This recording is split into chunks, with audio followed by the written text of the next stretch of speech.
A circular rod 25 millimeter in diameter is to carry an axial load tensile of 150 kilonewton. Calculate the elongation in a length of 50 millimeter. Modulus of elasticity E equal to 2.14 into 10⁵ megapascal. ये हमारे पास एक problem है, इसको हमें solve करना है। हमें इसमें जो है एलोंगेशन फाइंड आउट करना है। तो देखते हैं कैसे निकालेंगे। सबसे पहले हम क्या करेंगे, जो गिवन डाटा जो है उनको पहले हम जो है लिखेंगे यहाँ पे। तो यहाँ देखिए, यहाँ लिखा है circular rod 25 millimetre in diameter. तो डायमीटर जो है D इक्वल टू 25 मिलीमीटर। तो अगर डायमीटर दिया हुआ है तो हम उसका क्रॉस सेक्शन एरिया भी निकाल सकते हैं। A equal to π/4 D square से π/4 इंटू 25 स्क्वायर इक्वल टू ये हो जाएगा हमारा 491 मिलीमीटर स्क्वायर। तो ये गिवन डाटा डी दिया हुआ है, तो वहाँ से हमने जो है उसका क्रॉस सेक्शन एरिया निकाल लिया। और में दिया हुआ है कि कितना टेंसाइल लोड लग रहा है P, जो लोड है P वो 150 किलो न्यूटन लग रहा है। इसको हम न्यूटन में कन्वर्ट कर लेंगे। 150 इंटू 10⁻³ न्यूटन।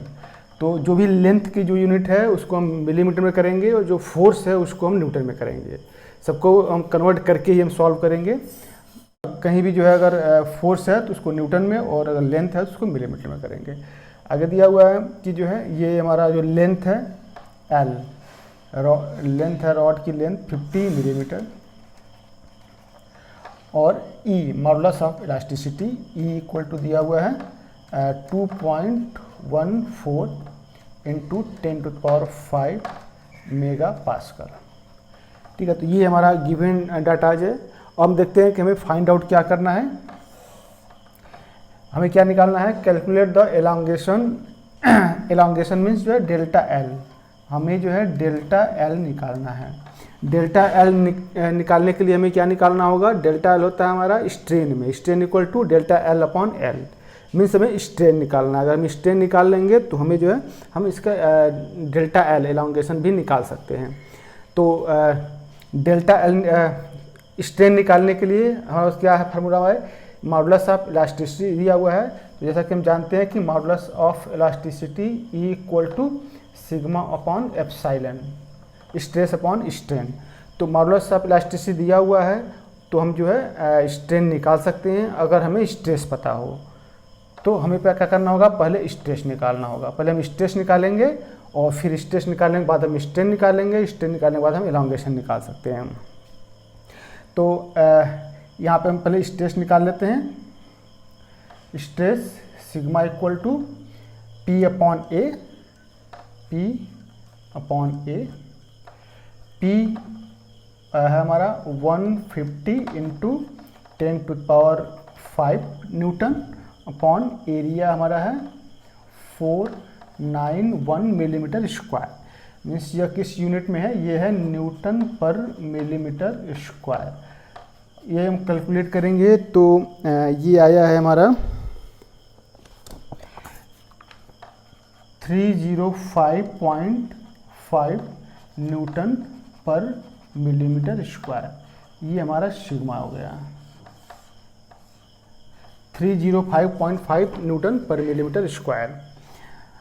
अब यहाँ पे देखिए इस फार्मूले से stress equal to stress upon modulus of elasticity, या फिर हम कह सकते हैं कि delta L/L equal to σ/E। ठीक, हमें निकालना है delta L equal to σ/L/E। इस फार्मूले से जो है हम डेल्टा L निकाल लेंगे। Delta L means elongation. तो सिग्मा हमने निकाल रखा है 305.5।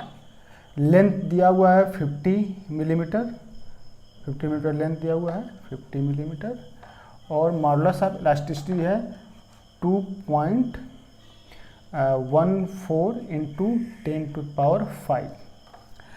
यहाँ पे देखिए ये 10⁵ मेगापास्कल है।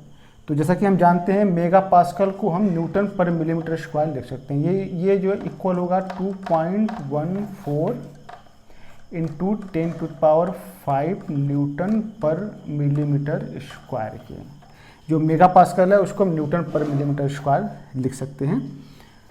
देखिए यहाँ पे कैसे कैसे ये न्यूटन पर मिलीमीटर स्क्वायर में होगा देख लेते हैं। जैसे कि वह 1 mega pascal equal to 10⁶ newton per metre square.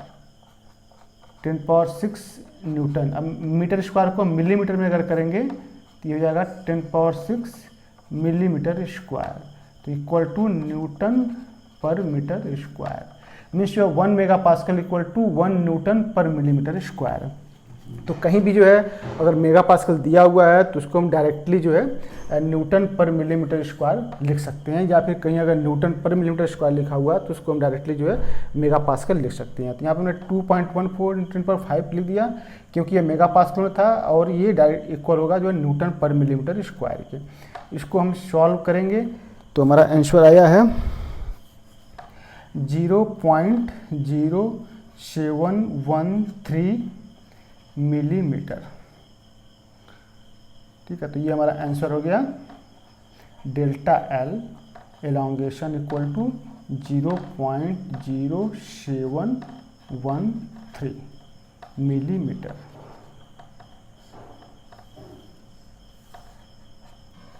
ठीक है, तो जब भी हम प्रॉब्लम को सॉल्व करेंगे तो हमेशा जो कन्वर्जन है और जो यूनिट है उसका हम विशेष ध्यान रखेंगे। तो इससे अगर हम जो है पहले से ही सारे यूनिट जो फोर्स है उसको न्यूटन में और जो लेंथ है उसको मिलीमीटर में कन्वर्ट कर लेते हैं तो आगे के बीच में जो कहीं भी कन्फ्यूजन नहीं रहता है। तो इसलिए जो है हम क्या करेंगे, स्टार्टिंग में ही जो है जितने भी यूनिट हैं सबको जो है न्यूटन में और मिलीमीटर में हम कन्वर्ट कर लेंगे। तो सेकेंड न्यूमेरिकल है हमारे पास a steel wire 2 meter long and 3 millimeter in diameter is extended by 0.75 millimeter when a weight P is suspended from the wire. If the same weight is suspended from a brass wire 2.5 millimeter long and 2 millimeter in diameter, it is elongated by 4.64 millimeter. Determine the modulus of elasticity of brass if that of steel be 2.0 into 10⁵ megapascal. ठीक है, तो यहाँ पे जो है दो wire हैं, एक स्टील का है और एक ब्रास का है। तो एक लोड लग रहा है P, तो जब स्टील पे लोड P हम लगा रहे हैं तो इसमें जो एलोंगेशन हो रहा है 0.75 हो रहा है, लेकिन जब वही P हम ब्रास पे लगा रहे हैं तो इसमें एलोंगेशन 4.64 मिलीमीटर हो रहा है। यहाँ पे मॉडुलस ऑफ इलास्टिसिटी स्टील का दिया हुआ है और ब्रास का हमें निकालना है। तो हम क्या करेंगे कि सबसे पहले जो है हम स्टील का मॉडुलस ऑफ इलास्टिसिटी दिया हुआ है तो इसलिए हम वहाँ से हम P निकाल सकते हैं, P निकाल लेंगे। फिर वही P जो है हम ब्रास के लिए यूज करेंगे और वहाँ का हम मॉडुलस ऑफ इलास्टिसिटी निकालेंगे। तो सबसे पहले हम गिवन डाटाज को लिखेंगे। तो गिवन डाटाज है स्टील वायर लेंथ L। तो स्टील के लिए हम S यूज करेंगे, सफिक्स S। ये है 2 मीटर, इसको मिलीमीटर में कर लेंगे 200 मिलीमीटर। और यहाँ पे डायमीटर दिया हुआ है DS, 3 मिलीमीटर दिया हुआ है। तो इसका एरिया जो हो जाएगा cross section area π/4 d square, π/4 d square. तो ये आ जाएगा 7.07 मिलीमीटर स्क्वायर। इसका जो है डेल्टा एल जो एलोंगेशन हो रहा है वो दिया हुआ है delta S equal to 0.75 millimetre. और वेट जो है अननोन है, ये में निकालना है। मॉडुलस ऑफ इलास्टिसिटी दिया हुआ है 2.0 इंटू 10⁵ मेगा पास्कल। तो मेगा पास्कल तो सीधे लिख सकते हैं न्यूटन पर मिलीमीटर स्क्वायर। ठीक है, तो ये सब डाटा दिया हुआ है। यहाँ से हम P निकालेंगे, फिर वही P जो हम ब्रास के लिए हम यूज करेंगे।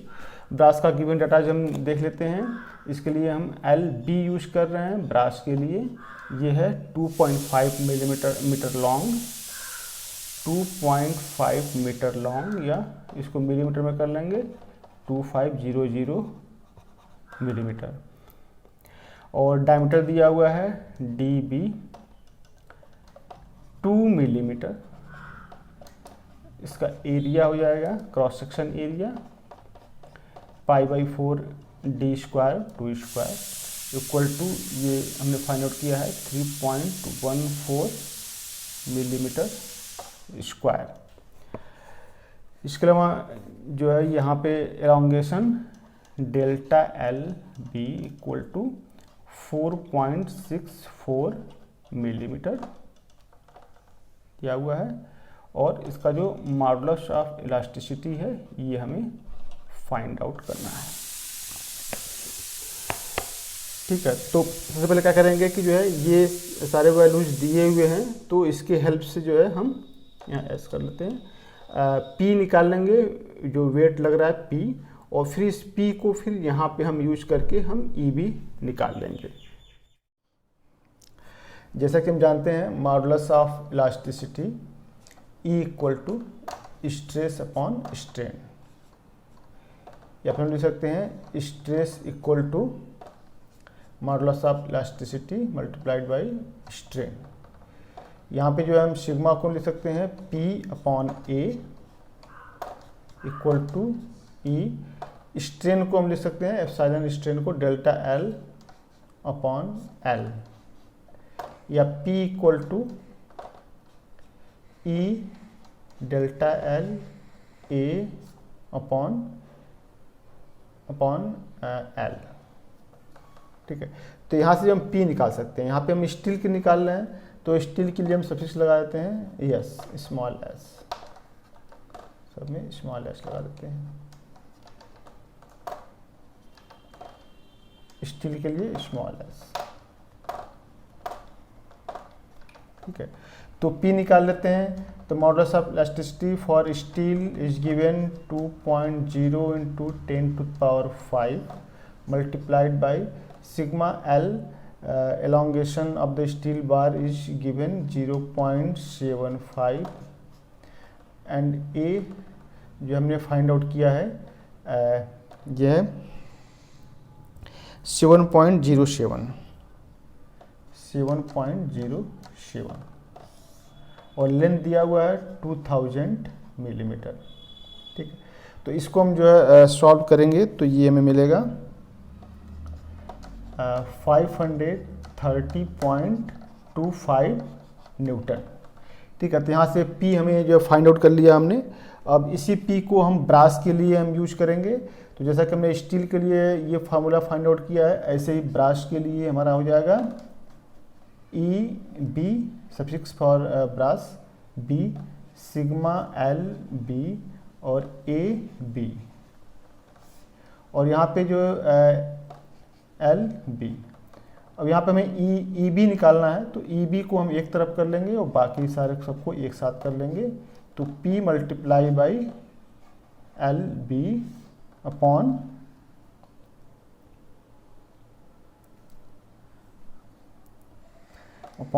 Delta L B A B.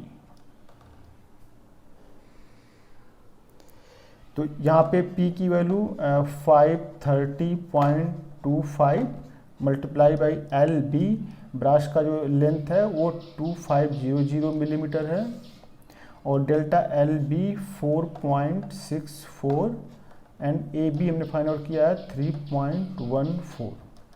तो इसको सॉल्व हम करेंगे तो हमें मिला था 0.909 into 10⁵ Newton per millimetre square.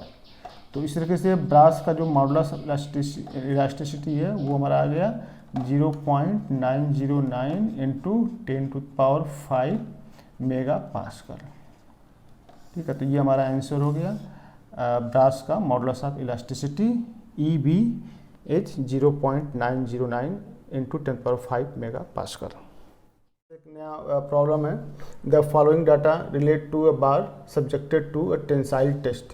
एक बार पे टेंसाइल टेस्ट किया गया है जिसका डायमीटर था D इक्वल टू 30 मिलीमीटर, और इसका हमने क्रॉस सेक्शन एरिया निकाल लिया 707 मिलीमीटर स्क्वायर। टेंसाइल लोड जो उस पर लगा हुआ था वो 54 किलो न्यूटन था, इसको हमने न्यूटन में कर लिया 10⁻³ न्यूटन के। गेज लेंथ मीन्स जो है जो लेंथ है बार की जो लेंथ है वो हमारी जो है 300 मिलीमीटर है। एक्सटेंशन ऑफ बार जो एलोंगेशन हुआ हमारा बार में डेल्टा एल 0.112 मिलीमीटर और चेंज इन डायमीटर 0.00366 मिलीमीटर। ये टेंसाइल लोड लग रहा है, एक सर्कुलर बार है जिस पर टेंसाइल लोड लग रहा है। जब टेंसाइल लोड लगेगा तो उसकी लेंथ इंक्रीज होगी और डायमीटर उसका डिक्रीज होगा। तो इसलिए जो है लेंथ जो इंक्रीज हो रहा है वो दिया हुआ है और जो डायमीटर डिक्रीज हो रहा है वो इसमें दिया हुआ है। हमें कैलकुलेट करना है Poisson's ratio and value of E G and K, modulus of elasticity, modulus of rigidity and bulk modulus. ये तीन चीज़ें हमें फाइंड आउट करनी है। तो सबसे पहले हम फाइंड आउट करते हैं पॉइजन्स रेशियो। जैसा कि हम जानते हैं पॉइजन्स रेशियो इसको हम डिनोट करते हैं म्यू से, इसको 1/m से भी डिनोट करते हैं और ये होता है हमारा lateral strain upon linear strain.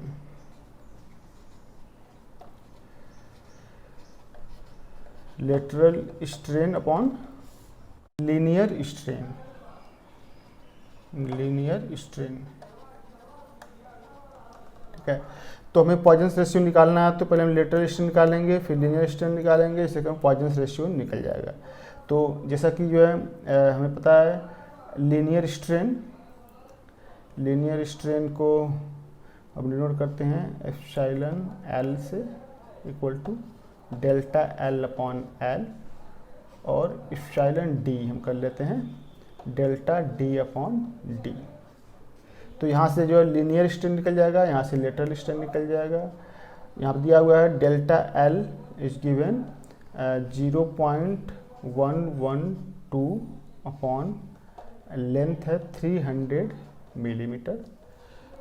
तो ये हमारा आ जाएगा 3.73 इंटू 10⁻⁻⁴ और लेटरल स्ट्रेन हमारा हो जाएगा डेल्टा डी दिया हुआ है 0.00366 अपॉन जो डायमीटर है वो 30 दिया हुआ है।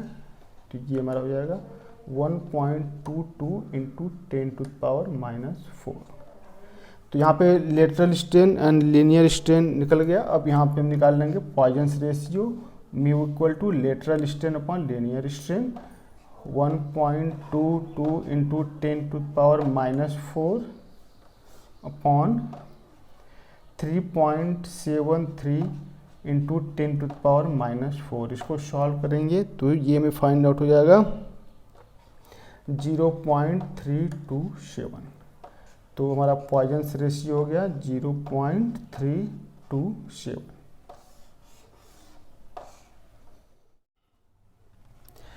ठीक है, अब हम फाइंड आउट करेंगे ई मॉडुलस ऑफ इलास्टिसिटी। जैसे कि हम जानते हैं modulus of elasticity equal to stress upon strain,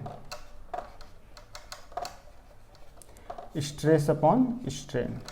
यहाँ पे जो स्ट्रेन है वो लीनियर स्ट्रेन है। जो मॉडुलस ऑफ इलास्टिसिटी में जो स्ट्रेन हम यूज करते हैं फार्मूले में वो हमारा लीनियर स्ट्रेन है।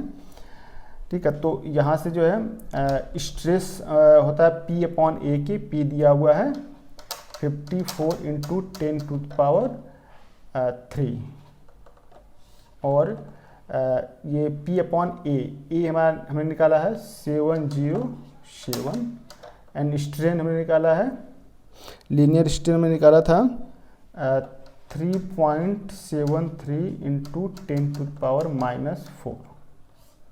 ठीक है, तो स्ट्रेस ये P अपॉन ए हमारा स्ट्रेस हो गया और ये स्ट्रेन हो गया। तो यहाँ से हम E फाइंड आउट कर सकते हैं।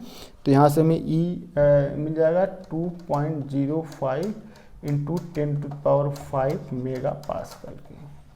ठीक है, तो यहाँ से हमारा निकल गया मॉडुलस ऑफ इलास्टिसिटी। अब जैसा कि हम जानते हैं E equal to 2G1 plus mu, ये हमारा फार्मूला है। तो यहाँ से हम G निकाल सकते हैं। तो जाएगा G equal to E upon 2 1 plus mu. E हमारा है 2.05 इंटू 10⁵ अपॉन 2 ब्रैकेट में 1 प्लस 0.327 म्यू हमने निकाल लिया था। ठीक, तो यहाँ से इसको हम जो है सॉल्व करेंगे तो हमारा g जो है वो आ जाएगा 0.77 इंटू 10⁵ मेगा पास्कल की। इसके बाद हम निकालेंगे बल्क मॉडुलस k। तो k के लिए हम जानते हैं E equal to 3k1 - 2 mu, ये फार्मूला है। यहाँ से हम जो है k फाइंड आउट कर सकते हैं। तो k equal to E/3 - 2 mu. E equal to 2.05 into 10⁵ upon 3 1 - 2 multiplied by 0.327, ये हमारा मॉडुलस है। तो यहाँ से जो हम निकालेंगे बल्क मॉडुलस, ये हमारा आ जाएगा 1.97 इंटू 10⁵ मेगा पास्कल की। तो इस तरीके से हमारा modulus of elasticity, modulus of rigidity and bulk modulus, ये तीनों को फाइंड आउट कर लिए और हमने जो है पॉइजन रेशियो भी फाइंड आउट कर लिया।